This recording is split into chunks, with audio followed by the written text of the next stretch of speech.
الشغل على المرأة بالذات محتاج أضعاف المجهود، واللي حابة أقوله إن دي حاجة ما تخصش لجنة المرأة بقى لوحدها. يعني كل ده مطلوب من لجنة التنظيم، من لجنة العمل الجماهيري. كل مجموعة الأمانات دي كلها محتاجة إنها مطالبة إنها تدمج المرأة وتشركها في العمل السياسي، وده دور الحزب. يعني كان في وقت تطبيق الكوتا عشان نبتدي نحطها في اللائحة، كان في يعني شبه معركة داخلية ان احنا في ناس عايزة، في ناس مش عايزة. فلغاية ما بدأنا ننشر الفكر ان التمييز الإيجابي الخاص بالمرأة، انه ما ينفعش انها تكون متساوية للرجل، ما ينفعش حد يكون نقول له ابتدي سباق وانت بينك وبين اللي قبلك 7 كيلو وهتوصل في نفس الوقت ونفس المسافة. فلازم نديها جزء من التمييز الإيجابي، يبقى الحزب له دور في الموضوع ده وله مسؤولية في الموضوع ده. واللي حصل في الانتخابات الأخيرة بتاعت مجلس الشعب كان في يعني ممارسات متخبطة، لأن برضو حصل ظلم ترتيب القوائم في ترتيب المرأة في القوائم، فاتظلمت لولا ان كان في يعني بعض الدعم من شخصيات معينه لدرجه، يعني عشان مثلا سناء السعيد انها تكسب في اسيوط وست، ومحتاجه رغم انها جديره بالموقع ده لكن برضو كانت محتاجه دعم. فده ما تحققش في مناطق تانية ولا محافظات تانية، فحصل ظلم للستات في ترتيب القوائم. فحابين ان احنا نستدرج الموضوع ده في الانتخابات القادمه، الموضوع ده ما يتكررش تاني، لان المعالجه بتاعت الموضوع كان يعني فيها اجراءات متواضعه. مش ده الحزب الديمقراطي الاجتماعي المفروض يكون طبيعي ان المراه فيه تتبوأ مناصب قياديه وتكون على راس قوائم وتكون في مركز متقدم. في مجموعه مشاريع منها اولا الترابط ما بين المحافظات، يعني ان احنا نكون بشكل دوري بيبقى فيه زيارات للمحافظات في انشاء لجان للمرأة. الامانات نفسها بنقوم امانات المرأة، بنشوف الانشطة اللي ممكن يشتغلوا عليها، بنحاول ان احنا نعمم التجارب بتاعتنا، وفي نفس الوقت نشوف ايه مشاكلهم، لان كل منطقة جغرافية ممكن تبقى مختلفة تماما عن الشكل المركزي. يعني مش شرط القاهرة تكون فيها نفس القضايا اللي موجودة في الصعيد أو في وجه بحري أو وهكذا. فنعرف مشاكلهم ونعرف إيه طريقة الحلول والمقترحات اللي ممكن نقدمها لهم. في مشروع الرقم القومي، إن كتير قوي من الستات البسطاء ما عندهمش اللي هم ساقطات القيد، سواء ما عندهمش شهادة ميلاد من الأصل، فبنحاول نتبنى الموضوع ده ونعممه على مستوى المحافظات بالتعاون مع اليو ان وومن، وبيروحوا للمكان اللي هم فيه بعد تجميع عدد معقول، وبيتم استخراج الرقم القومي.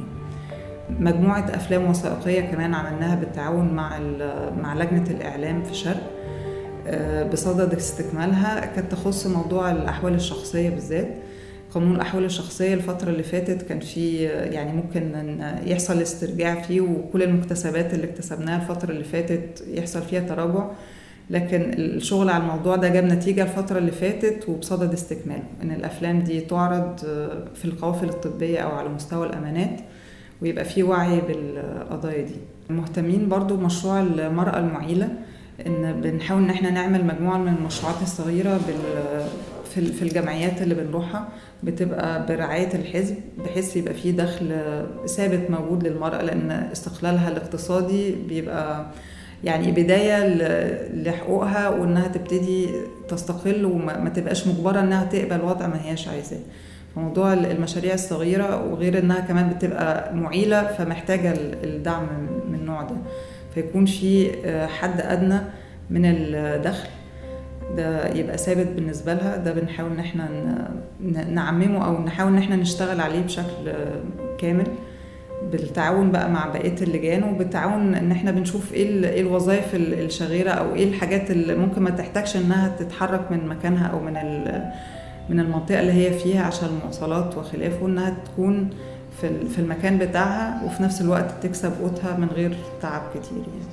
فموضوع الحد الأدنى للدخل من القضايا اللي مهتمين بيها برضه. موضوع العنف الأسري سواء المنصب على المرأة أو على الأطفال، يعني قانون الطفل زائد قانون المرأة تجريم العنف، بالتعاون مع مركز النديم في يعني مقترحات، وموضوع تجريم العنف ضد المرأة دي من أهم الحاجات اللي المفروض نشتغل عليها المرحلة الجاية. فالموضوع ده بالذات بنبتدي نتكلم فيه في القوافل الطبية اللي بننزلها أو في الندوات التوعوية اللي بنتكلم فيها. فبتبتدي المرأة توعى بحقها، وبيبقى فيه إجراءات بعد كده. إيه الحاجات بقى يعني هل العنف ده واصل لمرحلة معينة بحيث إن هو ممكن يعالج داخليا، ولا هيبتدي يبقى فيه إجراءات تانية؟ ممكن الموضوع يكون فيه عقوبة ويبقى فيه تداخل قانوني.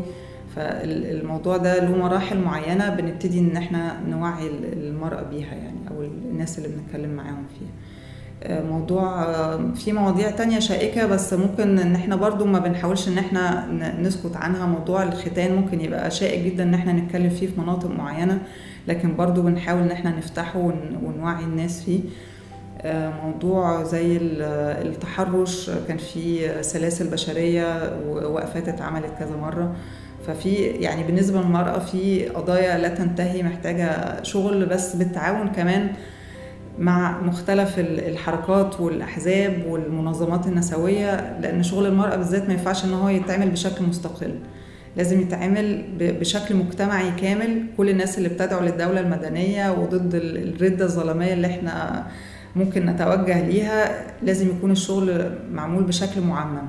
تجربتي في أمان الشرق كان الحافز بالنسبة لي، أو أنا كنت لسه داخلة لسه بتعرف على الناس، لسه الموضوع ما هواش واضح بالنسبة لي، بس كم الحماس والعطاء اللي جواهم هو اللي حفزني إن احنا فعلا يعني كم الوقت اللي كل واحد فينا بيقضيه في المقر جايز أكتر كتير من الوقت بنقضيه مع أهالينا أو معرفتنا.